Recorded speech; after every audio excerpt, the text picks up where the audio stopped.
মামরা বাজার এলাকায় প্রায় 8 কোটি টাকা ব্যয় করে 2.5 কিলোমিটার রাস্তা তৈরি হচ্ছে।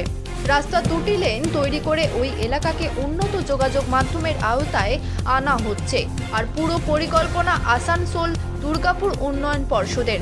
সংস্থার চেয়ারম্যান কবি দত্ত শনিবার এই রাস্তার কাজের শুভ সূচনা করলেন। ছিলেন রাজ্যের পঞ্চায়েত ও সমবায় মন্ত্রী প্রদীপ মজুমদার, দুর্গাপুর নগর নিগমের প্রশাসক মণ্ডলী সদস্য দীপঙ্কর লাহা, স্থানীয় প্রাক্তন পৌরমাতা লাভলি রায়। মামরা বাজারের রাস্তাটা পুরো আধুনিকীকরণ সঙ্গে ড্রেন এবং ওয়াকিং ওয়ে এভরিথিং। এটা অনেক বড় কাজ, প্রায় 10 কোটি টাকার কাজ।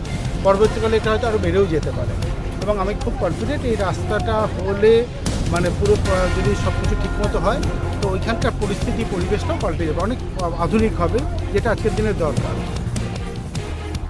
এই রাস্তা তৈরির সময় যাদের দোকান ভাঙা পড়বে তাদেরকেও পুনর্বাসন দেবে আসানসোল দুর্গাপুর উন্নয়ন পর্ষদ বা ADDA। রাস্তার দুপাশে থাকবে নিকাশি ব্যবস্থা। সবথেকে বড় বিষয়, যারা মামরা বাজারে বাজার করতে আসবে তাদের জন্য পার্কিং ব্যবস্থাও থাকবে।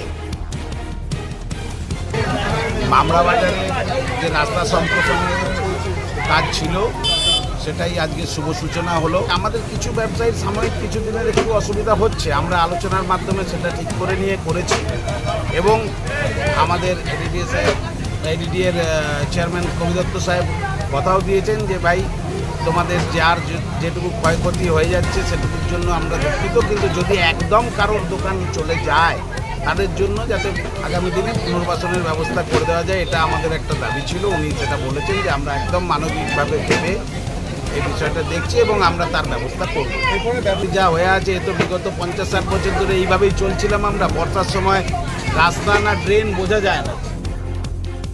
আসানসোল দুর্গাপুর উন্নয়ন পর্ষদ বা ADDA-র উদ্যোগে এই রাস্তা তৈরি হলে সাধারণ মানুষের অনেকটাই সুবিধা হবে বলে দাবি করছেন আসানসোল দুর্গাপুর উন্নয়ন পর্ষদ।